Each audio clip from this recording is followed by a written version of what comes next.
Shalom. First, I want to give all praises, honor, and glory to Yahweh, Bahasham Yahweh Shai, Bahasham Rachak Wadash. Double honors to the apostles of Great Millstone, and peace and blessings to the elect. Real quick, one of the brothers had put this article in the chat. Okay, says here, and I'm just gonna, breeze through it real quick. Archaeological discovery in Shiloh matches perfectly with the Bible. Okay, and this was published 2 days ago, November 10th, 2019. So it says, verisimilitude, it's a big word. One I had to look up when it was used by an archaeologist whose team discovered what appears to be the corner of God's altar in Shiloh, Israel, a city in the heart of the West Bank. It means the appearance of being true or real. And when applied to this archaeological discovery, which the word archaeology is just, the study of the ancient, because ology meaning the study of, okay, and archaic, all right, or if something is archaic, it's old or it's ancient, all right. So it says this archaeological discovery or this study of the ancient discovery, it means what they found seems to demonstrate several historical components of the Old Testament are true, which we understood they were true and we believe it by faith, but it's also backed up with secular history along with archaeological proof. Okay, it says several other recent discoveries at the site point to the same basic conclusion. What the Bible said about ancient Shiloh coincide with the emerging archaeological record. This is exciting news for Bible believers of the various Judeo-Christian faiths, which is why it was barely covered by the media. Jerusalem Post was one of the only sources to dive into the discovery, which of course, we understand the media is controlled anyway. All right, so whatever these elites want to come out, that's really what comes out. But it doesn't really matter, all right, whether they found this or not, which they did. We still believe the scriptures mainly through faith, and you have other proofs that will complement the faith, but it's really mainly through faith, man. All right, so it says, despite the obvious excitement of the team's leader, Dr. Scott Stripling, media outlets, even in Israel, have done their best to report it. There's a political significance to it all. Shiloh is the disputed West Bank that nearly every nation that's part of the United Nations believes should be home of a Palestinian state or even return to Jordan. Now, you know what's wrong with that? The thing is, you talking about every nation that's part of the United Nations believes that this should be a home for Palestinian, blah, blah, blah. But time out. The actual inheritors of the land are out here being gunned down, having our people being tased while they have their 1-year-old child in their hands, all right, having to struggle, do a 9 to 5 every day just to put food on the table, and our land is being discussed as to what heathens believe should be given to who. All right, you see the messed up thing about it? See, we don't have a seat, all right, and then I'm talking about the actual Israelites, all right, you so-called Negroes, Latinos, and Native Americans, all right, that land belongs to us because we are the descendants of those Israelites, man. Okay, but see, we don't have a seat in the United Nations, but while we're here being oppressed, you got heathens, all right, you got these fake Jewish people, all right, in that land claiming that that's their land when it's not. And then you got the United Nations saying, oh, yeah, so we should probably do that. You see? And this is why the Most High is going to come and destroy this place and ultimately deliver us, cleanse our land, and then take us back there, man. Okay? It says, most in Israel and at least a strong minority in the United States believe otherwise. But progressive mainstream media in both countries won't touch a story like this, as it supports the notion that the ancient Hebrews controlled the land long before any other current people group. And when you do your research and you look up the ancient Hebrews, you'll see a drastic change between the complexion, all right, and the way their spirits were back then and now. Look at those those people in the land of Israel claiming to be the actual Israelites, number one, they don't even look the part. Okay, and number two, they don't fit the prophecies. Number three, they don't even fit the description. All right. If you were to do a comparison, all right, between the ancient Hebrews and those calling themselves Jewish people today, it doesn't it isn't they're not the same. All right. They're imposters. They're not direct descendants, all right, of our ancient forefathers, all right, or our ancient ancestors. Um but yeah, then it basically just goes into how they're excited about finding this this archaeological proof. But nonetheless, you have so many different physical artifacts, all right, being discovered within that geographical location to back up and prove what the Bible says.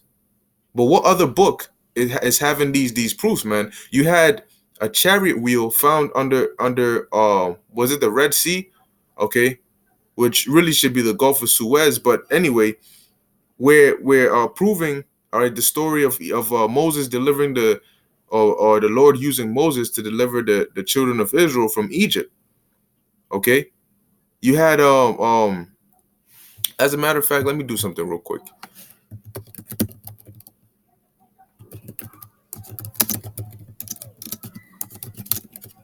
Let me see what other, because I know there was one about Isaiah. Uh, let me see.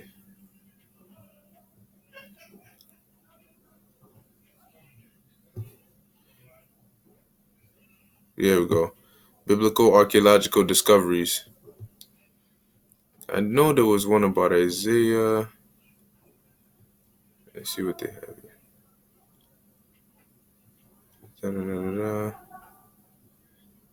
Mm. All right, they have this, the Nag Hammadi Library.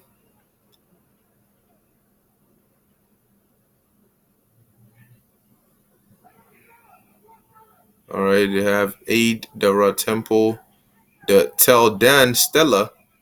All right, few few biblical archaeology discoveries have attracted as much attention as the Tel Dan Stela, the 9th century BC inscription that furnished the first historical evidence of King David outside the Bible.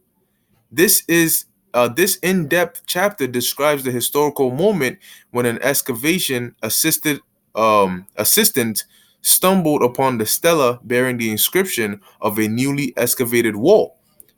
So there's proof of King David living, all right, the same one you read in the Bible. There's outside proof backing it up.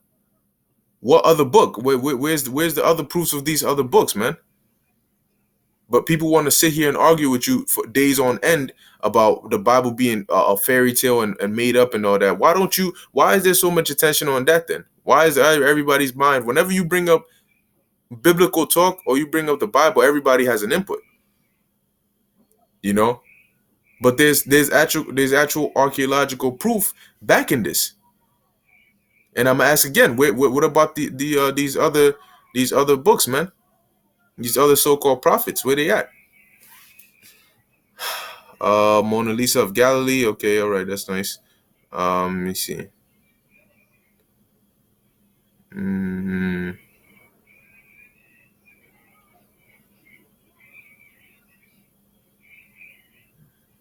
mm, okay, St. Peter's house. Oh, did you look at that? Interesting. Okay, Ashkelon's arch gate, step stone structure, a Babylonian siege tower, arrowheads. You also have different inscriptions by different nations that actually prove that the Israelites, they exist, and it actually also proves what's written in the scriptures to be true. The Babylonians, they wrote down their different expeditions that they did, how they conquered the Israelites. The Assyrians did the same thing. Okay, so look, man, there's just proof on end, all directed to the Bible. All right, but that's pretty much it. You can, on your own time, you can just type it in and look up these different discoveries. I know there was one concerning Isaiah. Let me just see if I can find that. Um, Logical proof of Isaiah the prophet.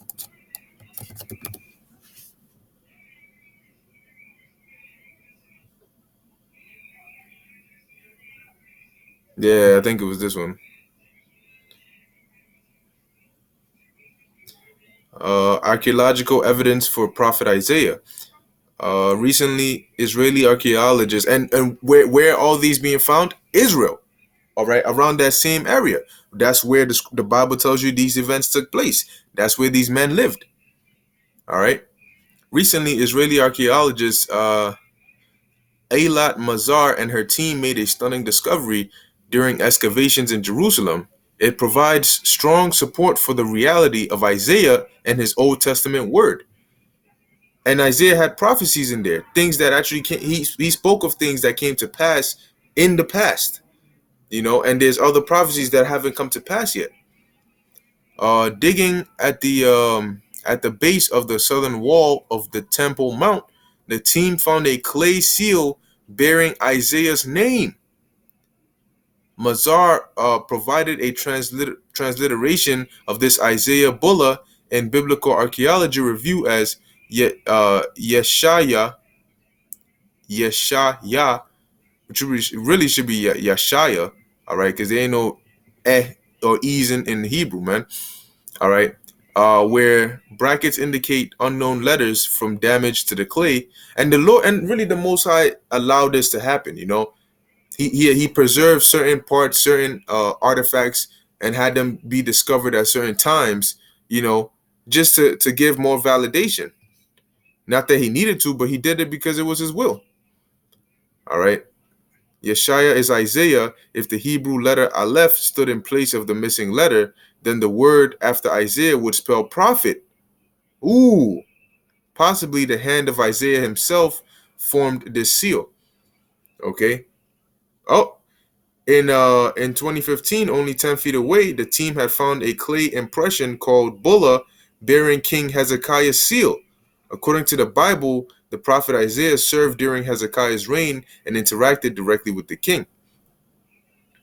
So, hey man, this isn't made up. All right, this is all true, man. Oh, let's finish it right here. The archaeological layer containing both the Hezekiah Bulla and now the Isaiah clay seals occurs below Byzantine and early Roman debris. This matches the biblical time of Hezekiah's reign, which lasted from 729 to 687 BC. Thus, these two artifacts found together confirm the fact that those Old Testament figures really lived at the time the Bible says they did. So, hey, look, man, it's just there. All right, it's there. It's in your face, man. It's plain evidence. And if you try to refute it, then you're either you've been blinded by the Most High, or you're just done. All right, you sealed the Most High sealed your faith for destruction. All right. Nonetheless, I'm gonna end it here. Lord willing, this is edifying unto the elect. I want to give all praises, honor, and glory to Yahweh, Bahashem Yahweh Shai. And hey, man, we about to be out of here, man. All right, that look, we have more than enough proof. All right, now is definitely not the time for doubts of whether this is the truth or any of that. Look, no. If you got demons like that, fast them off of you, man. Okay, keep your head in the game. All right, but with that, shalom.